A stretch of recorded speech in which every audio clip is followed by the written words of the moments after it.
If you were going to pick a site for Savannah's new arena, would it be here?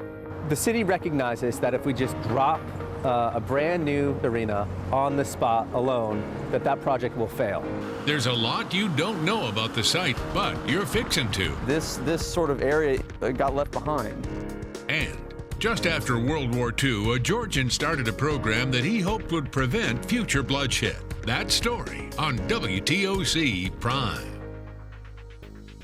When the Savannah Civic Center was built in 1974, it was the right place at the right time, poised on the western edge of the downtown area 4 years before SCAD came into being.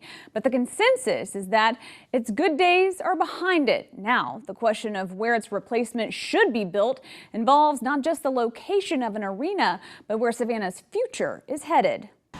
With a historic district that's the most beautiful part of the most beautiful city in America, why is the city of Savannah planning to build a new arena here? The city recognizes that if we just drop a brand new, very nice arena on the spot alone, that project will fail. The success of the project is really contingent on connecting this site to the downtown area. City of Savannah Public Information Director Brett Bell is standing on what's commonly known as the city lot at the intersection of Stiles Avenue and Gwinnett. It's home to the garbage trucks and other parts of the grimy machinery that is the guts of the city's infrastructure. It's also the spot where many of the city's planners believe a new arena should be built. Right now it's completely overgrown, dilapidated, and really filled with trash. We're talking about completely pulling that back, restoring that infrastructure, and developing a new trail network, a place where people really want to go. But it also represents an opportunity to reconnect the West Savannah communities to the downtown communities, which have been systemically separated for years because of very heavy construction and industrial uses in between. People see this really, they're like, why are you building this way out here on the west side? I want to remind people that downtown Savannah hasn't always been downtown Savannah. You know, if you were here 20, 30 years ago, there were lots of places in downtown Savannah where you wouldn't want to go. It's clouding up today. If it rains, it's going to leak in the arena. Joe Shearhouse is the head of leisure services for the city. He can sum up the problems with the current Civic Center in a couple of words. It's old. Shearhouse explains that other cities' facilities have simply passed us by. Problem with the narrow concourse. Anybody that's been to a new facility, they see how wide and open everything is. You see this? I mean, you got 7,000 people in here, and then you got these narrow concourses. Well, there's no easy way to fix that. We all know that the Civic Center Arena has outlived its usefulness, and if we do nothing, we're stuck with what we have. This, says Shearhouse, is what old sounds like, the buzz of the lights when there's no performance on stage. And Shearhouse says there are less performances on stage these days because the Civic Center Arena can't handle them. The load that you can hang equipment from the roof, we've got so much technical things going on now with concerts and such that most shows we can't hang their equipment because we don't have that capacity. The current facility could be renovated, but that plan carries a heavy burden too. If you were to renovate this building, it would be shut down for 2 or 3 years, so you would not have access to any type of arena.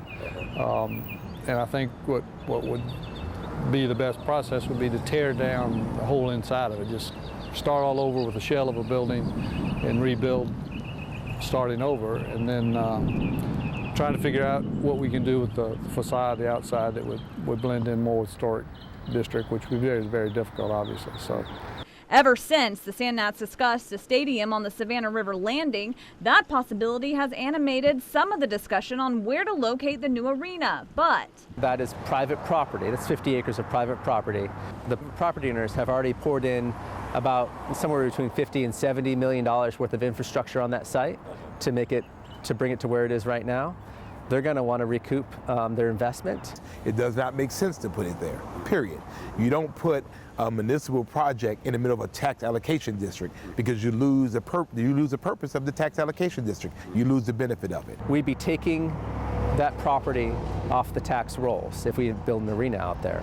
Ultimately, the decision where to locate the arena will rest with Mayor Eddie DeLoach and the new city council. We'll glimpse the argument council will hear, which includes a story 20 years in the making that imagines not just an arena on the west side, but the enlargement of Savannah's historic core and the recreation of a lost part of the city.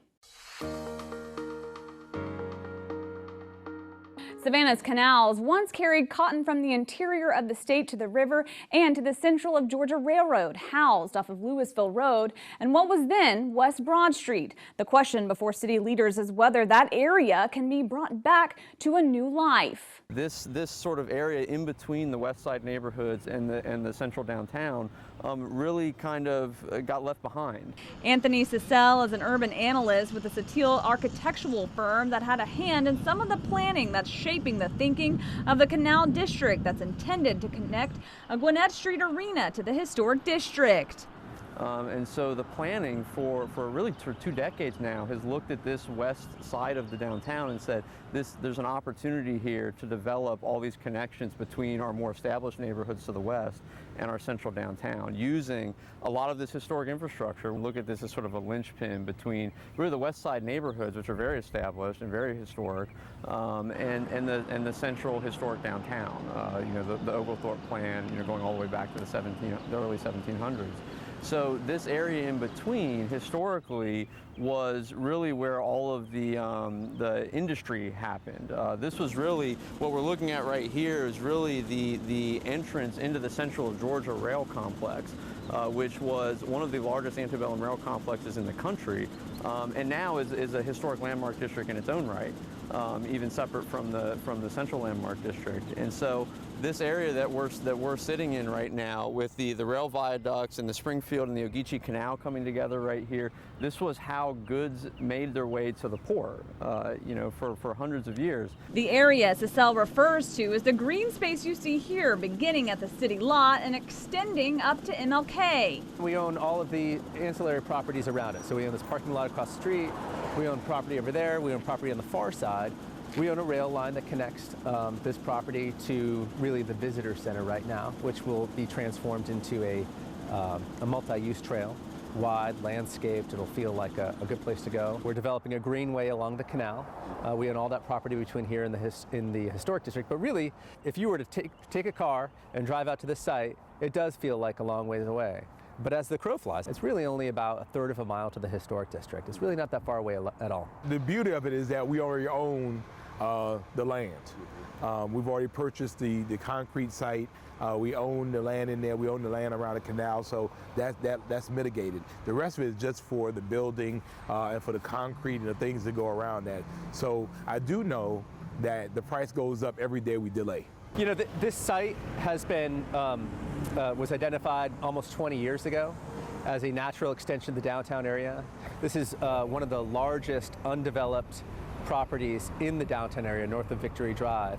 It's a huge area that stretches all the way from really the border of the historic district all the way into sort of the western neighborhoods of downtown. It's walking distance. It's walking distance from where it is, not to mention the transportation opportunities. It's a very natural connection between everybody who's visiting Savannah and residents who are going to the museum at the visitor center to be able to transition into this west boundary area through some existing historic infrastructure. We're talking about using historic assets such as the waterworks building behind me, historic railroad bridges, and the historic Springfield and Ogeechee Canal, and all the infrastructure along that canal. Really revitalizing and renovating and restoring all of those features, and developing a system of new paths, streetways, waterways, rail lines to connect the downtown area to this area as well. We want this to feel like the downtown area. We don't want it to feel like it does right now, which is an industrial area far removed from the activity of our entertainment and historic district. The move to the city's west side is a natural progression, proponents believe, that takes advantage of the significant development already taking place.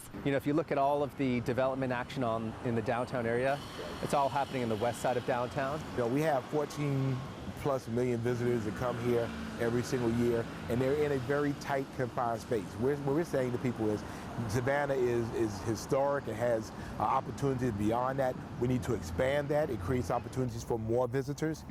At the front porch of the proposed canal district is SCAD. SCAD really kind of has really created the foothold of making this transition between the historic downtown and the west boundary neighborhoods and the west Savannah neighborhoods. They really have done a lot of the heavy lifting in this neighborhood, sort of being the first ones to kind of cross Boundary Street and really start to develop this area. And now what we're seeing is that, you know, years later now, a lot of other people are following suit. Bell says that businesses are standing in line, both to expand into the canal district and to take advantage of the opportunities that would accompany moving the arena west. We want the city to act as catalyst for economic investment. We want to be the trailblazer out there to make it safe for private investment to come in. It's going to happen. The reality is that the citizens have said through 2 SPLOST votes that they wanted it. There'll be money appropriated, and we have great credit. We can bond the rest of this out. My thing is, let's get it built, let's get it functional, let's get acts and let's get uses in here that make Savannah a premier place for large events. What does this area look like if the city goes forward with the Gwinnett Street option? That story when WTOC Prime continues. Proponents of the Gwinnett Street plan envision a casual stroll from Forsyth Park to Stiles and Gwinnett and vice versa, re-engaging the neighborhoods of the city's west side to the historic district. But what does that look like? Well, it ends here at the proposed arena, whose entranceway would be a restored city waterworks building. And it's a kind of building that's on par with the old Savannah City Market in Ellis Square that was demolished in 1954. And it's that kind of thing that we look at and we say, wow, that's just an incredible piece of historic infrastructure that now has an opportunity to have a new life. In the plan, the canals that once moved cotton would now move canoes. Gwinnett Street will have a completely different look. We're going to develop that into a complete street with sidewalks, a landscape median, something that looks a lot like Oglethorpe Avenue. It creates an opportunity to take advantage of space that is right now underutilized. It creates an opportunity to expand the downtown area, to be able to make use of the canal that is naturally there. Again, create opportunities for parks and green space for the residents of the west side to be able to use.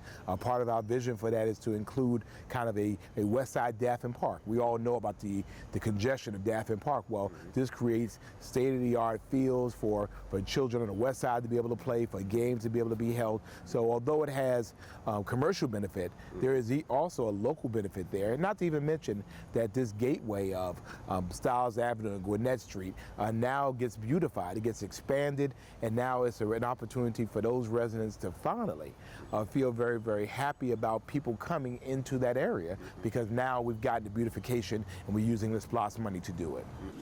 Bell says the proximity to I-16 and Highway 21 is a major advantage to the site. We see this as easy on, easy off for people who are living on the western side of downtown, whereas some of the other sites that we're contemplating on the eastern side of downtown, that traffic would have to navigate all the way through downtown, and we had predictions of significant backups before and after events if we were to look at it on that side. So we see this as a real strategic location from a traffic standpoint. And again, the hard work has been done. Private activity is happening on the western side of downtown. Development is coming this way. We see this as expediting that growth. Once we start making physical improvements to this side, we see private investment really sort of steamrolling through, and it being really beneficial to all the surrounding neighborhoods. Lots of opportunities. Bell notes that much of the funding is already in place. Voters have approved about $145 million in SPLOST funding. That funding has been approved already. We have that funding in place. So it's not like this is an idea. This is a fully funded project. The goal of those tax dollars would be to attract private dollars that in turn add to the more than 14 million tourists who visit Savannah each year. We put it on the edge, which I think will expand the downtown area. And I think if you do build the arena there in 10, 20 years, you'll see that area will grow to the arena. We now create a beautiful gateway for people to come and to those communities. People all want the same thing. They want to feel good about where they live and people visiting where they live. And we have to be able to do that. This is a great opportunity for us to do that and to do it in a very, very big way. So They're with us in this. They certainly have told me individually and collectively that they want me to fight for this. They're willing to fight with me. The question we cannot answer yet is, what is the price tag for the Canal District? That, along with the finished plan, will be presented to Council by the Barrett Group in the next couple of weeks. They have been involved in such projects like the Phillips Arena in Atlanta. Savannah's Thomas & Hutton Engineering has also been retained to investigate the arena site, along with 6 subcommittees of public and private individuals. A note of thanks here to Southeast Helicopter Tour and Charter on Hutchinson Island, who took us in their helicopter so we could get the aerial footage you saw in this story. One of the problems with the Canal District proposal is it's tough to envision the area that's being discussed and how it relates to the historic district. The aerial footage made that possible, and our thanks to Dr. David Capallo, a helicopter flying heart surgeon, by the way, Mark Fagan, and all the staff at Southeast Helicopter. WTOC Prime will be back after this.